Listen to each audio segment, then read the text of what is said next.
ओम नमः शिवाय। हर हर महादेव। महादेव आप सबकी मनोकामनाओं को पूर्ण करें और साथ में मेरे ही कामनाओं को पूर्ण करें। प्रिय भक्तगण, इस सावन के पवित्र महीने में सावन महत्तम का आज 19वां दिवस है। आज मैं आप सबको दोनों पक्षों की एकादशियों के व्रतों का वर्णन तथा विष्णु पवित्रारोपण विधि को बताऊंगी। आप सबसे निवेदन है कि कृपया सच्चे मन से कथा को पूरी अवश्य श्रवण करें। तो चलिए कथा में आगे बढ़ते हैं। ईश्वर बोले, हे महामुनि, अब मैं सावन मास में दोनों पक्षों की एकादशी तिथि को जो किया जाता है उसे कहता हूँ, आप सुनिए। हे वत्स, रहस्य में अति श्रेष्ठ महान पुण्य प्रदान करने वाले तथा महापातकों का नाश करने वाले इस व्रत को मैंने किसी से नहीं कहा है। यह एकादशी व्रत श्रवण मात्र से मनुष्यों को वांछित फल प्रदान करने वाला, पापों का नाश करने वाला, सभी व्रतों में श्रेष्ठ तथा शुभ है। इसे मैं आपसे कहूँगा, आप कृपया ध्यान पूर्वक होकर इसे सुनिए। 10वीं तिथि में प्रातः काल स्नान करके शुद्ध होकर संध्या आदि कर लें और वेद वेदांता पुराण नृत्य तथा जितेंद्रिय विप्रों से आज्ञा लेकर 16 उपचारों से देवाधिदेव भगवान का विधिवत पूजन करके इस प्रकार प्रार्थना करें। हे पुंडरीकाक्ष, मैं एकादशी को निराहार रहकर दूसरे दिन भोजन करूंगा। हे अच्युतम, आप मेरे शरणदाता होइए।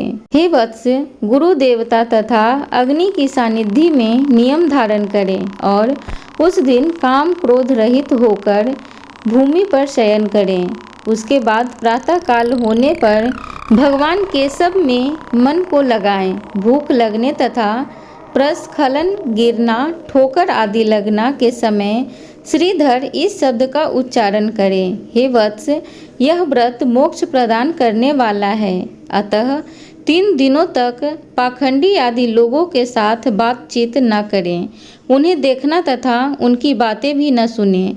इन सब का त्याग कर देना चाहिए। तदंतर क्रोध रहित होकर पंचगव्य लेकर मध्याह्न के समय नदी आदि के निर्मल जल में स्नान करना चाहिए। सूर्य को नमस्कार करके भगवान श्रीधर की शरण में जाना चाहिए और वर्णाचार की विधि से सभी कृत्य संपन्न करके घर आना चाहिए। वहाँ पुष्प, धूप तथा अनेक प्रकार के नैवेद्यों से श्रद्धापूर्वक श्रीधर की पूजा करनी चाहिए। उसके बाद सुवर्ण में पंचरत्न युक्त श्वेत चंदन से लिप्त तथा 2 वस्त्रों से आच्छादित कलश को स्थापित करके और शंख चक्र गदा युक्त देवाधिदेव श्रीधर की प्रतिमा स्थापित कर उनकी पूजा करके गीत वाद तथा कथा श्रवण के साथ रात्रि में जागरण करना चाहिए। इसके बाद विमल प्रभात होने पर द्वादशी के दिन विधिवत पूजा करके कृत्य होकर बुद्धिमान को चाहिए कि श्रीधर नाम का जाप करें। इसके बाद उन शंख चक्र गदा धारण करने वाले देव देवेश श्रीधर की पुनः पूजा करें और सुवर्ण दक्षिणा सहित कलश ब्राह्मण को प्रदान करें। उस समय ब्राह्मण को विशेष करके नवनीत अवश्य प्रदान करें। इस प्रकार प्रार्थना करें, भगवान श्रीधर, आज आप मुझ पर प्रसन्न हो और मुझे अति उत्तम लक्ष्मी प्रदान करें। हे मुनि श्रेष्ठ, इस प्रकार उच्चारण करके जगत गुरु श्रीधर से प्रार्थना करके श्रेष्ठ ब्राह्मणों को भोजन कराकर अपने समर्थ अनुसार दक्षिणा देनी चाहिए। उसके बाद सेवकों आदि को भोजन कराकर गायों को घास खिलानी चाहिए। इसके बाद मित्रों तथा बंधु बांधवों समेत स्वयं भोजन करना चाहिए। हे सनंत कुमार, मैंने आपको यह श्रावण मास की शुक्ल पक्ष की एकादशी व्रत विधि बतला दी। इसी प्रकार कृष्ण पक्ष की एकादशी में भी करना चाहिए। दोनों व्रतों में अनुष्ठान समान है, केवल देवताओं के नाम में भेद है। जनार्दन मुझ पर प्रसन्न हो, यह वाक्य बोलना चाहिए। शुक्ल एकादशी के देवता श्रीधर हैं और कृष्ण एकादशी के देवता जनार्दन हैं। हे सनंत कुमार, यह मैंने आपसे दोनों एकादशियों के व्रत का वर्णन कर दिया है। इस एकादशी व्रत के समान पुण्य व्रत ना तो कभी हुआ है और ना होगा। आपको यह व्रत गुप्त रखना चाहिए और दुष्ट हृदय वाले को नहीं प्रदान करना चाहिए। ईश्वर बोले, हे सनंत कुमार, अब मैं द्वादशी तिथि में होने वाले श्री हरि के पवित्रारोपण व्रत का वर्णन करूंगा। पिछले अध्याय में देवी की कही गई पवित्रारोपण विधि के समान ही इसका भी पवित्रारोपण है। इसमें जो विशेष बात है उसे मैं आपको बताऊंगा। सावधान चित्त होकर सुनिए। हे महामुने, इस व्रत के लिए जो अधिकारी बताया गया है उसे आप सुनिए। ब्राह्मण, क्षत्रिय, वैश्य, शूद्र तथा स्त्री, इन सभी को अपने धर्म में स्थित होकर भक्ति पूर्वक पवित्रारोपण करना चाहिए। द्विज को चाहिए कि आतो देवा अवंतु यतो विष्णु विचर क्रमे पृथ्या सत धमामी, इन मंत्रों से विष्णु की पूजा करें।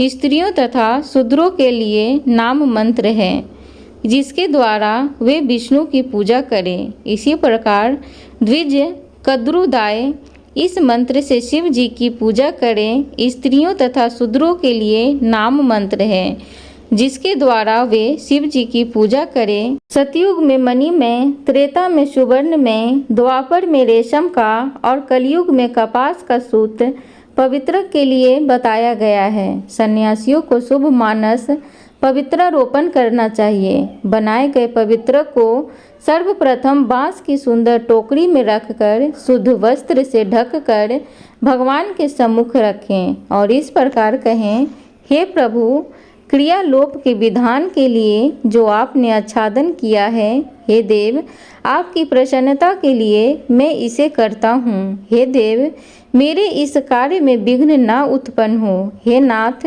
मुझ पर दया कीजिए। हे देव, सब प्रकार से सर्वदा आप मेरे ही परम गति हैं। हे जगतपते, मैं इस पवित्रक से आपको प्रसन्न करता हूँ। ये काम, क्रोध आदि मेरे व्रत का नाश करने वाले ना हों। हे देवेश, आप आज से लेकर वर्ष पर्यंत आपने भक्त की रक्षा करें। आपको नमस्कार है। इस प्रकार कलश में देवता की प्रार्थना करके बांस के शुभ पात्र में स्थित पवित्रक की आदर पूर्वक प्रार्थना करनी चाहिए।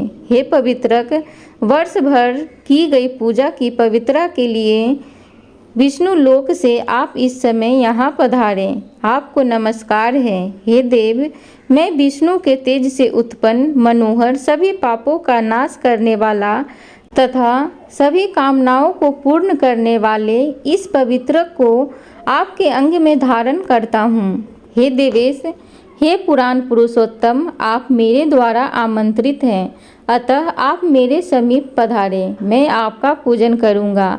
आपको नमस्कार है। मैं प्रातःकाल आपको यह पवित्रक निवेदन करूँगा। उसके बाद पुष्पांजलि देकर रात्रि में जागरण करना चाहिए। एकादशी के दिन अधिवासन करें और द्वादशी के दिन प्रातःकाल पूजन करें। पुनः हाथ में गंध, दूर्वा तथा अक्षत के साथ पवित्रक लेकर ऐसा कहें, हे देवों के देव, आपको नमस्कार है। वर्ष पर्यंत की गई पूजा का फल देने वाले इस पवित्रक को पवित्रीकरण हेतु आप ग्रहण कीजिए। मैंने जो भी दुष्कृत्य किया है उसके लिए आप मुझे पवित्र कीजिए। हे देव, हे सुरेश्वर, आपके अनुग्रह से मैं शुद्ध हो जाऊं। इस प्रकार मूल मंत्र से संपुटित इन मंत्रों के द्वारा पवित्रक अर्पण करें। उसके बाद महानैवेद्य अर्पित करके नीराजन कर प्रार्थना करें और मूल मंत्र से घृत सहित खीर का अग्नि में हवन करें। इसके बाद इसी मंत्र से पवित्रक का विसर्जन करके इस प्रकार बोलें, हे पवित्रक, वर्ष भर की गई मेरी शुभ पूजा को पूर्ण करके अब आप विसर्जित होकर विष्णु लोक को प्रस्थान करें। इसके बाद पवित्रक को उतार कर ब्राह्मण को प्रदान कर दें अथवा जल में विसर्जित कर दें। हे वत्स, मैंने आपसे श्री हरि के इस पवित्रारोपण का वर्णन कर दिया। इसे करने वाला इस लोक में सुख भोग कर अंत में वैकुंठ को प्राप्त होता है। ओम नमः शिवाय। प्रिय भक्तगण, तो इस प्रकार श्री स्कंद पुराण के अंतर्गत ईश्वर सनंत कुमार संवाद में सावन मास महात्म्य में उभय एकादशी व्रत कथन और द्वादशी में विष्णु पवित्रारोपण कथन नामक 19वां अध्याय पूर्ण हुआ। आप सबसे उम्मीद है कि आज की वीडियो आप सबको अच्छी लगी हो, तो कृपया चैनल को सब्सक्राइब, वीडियो को लाइक, कमेंट बॉक्स में एक प्यारा सा कमेंट जरूर लिखें। धन्यवाद।